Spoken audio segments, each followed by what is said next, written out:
안녕하십니까. 닥터본 성형외과에서 알려드리는 슬기로운 성형을 위한 진심 어린 가이드 닥터본 TV 유영준 원장입니다.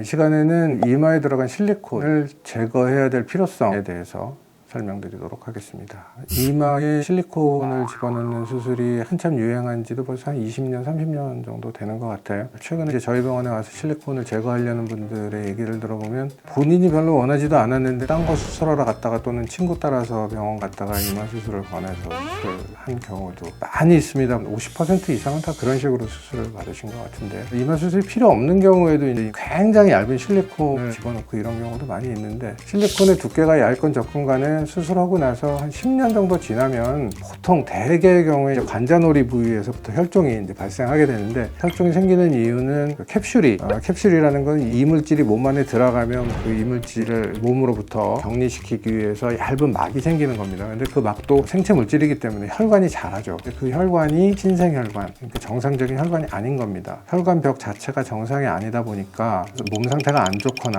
외부의 충격, 약한 충격을 받더라도 그 혈관이 터지게 되죠. 그러면 이제 보통 대부분 99%는 다 혈관, 관자놀이 부위에 있는 혈관이 터지면서 혈종이 밖에서부터 안으로 차게 되죠.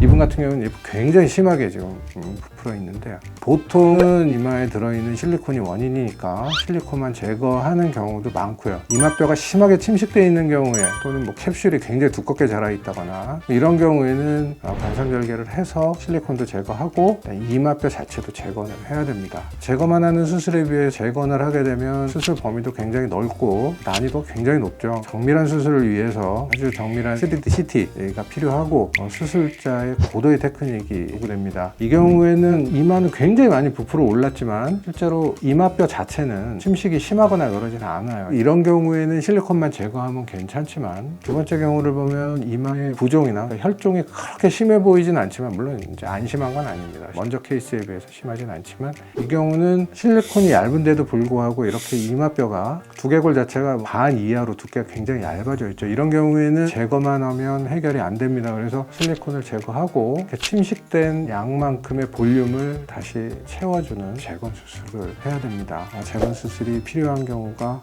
그리 많지도 않고, 제가 재건 수술을 적극적으로 많이 권하지도 않지만, 이런 경우에는 반드시 재건 수술을 해야 되죠. 그래서 3D CT가 필요한 겁니다.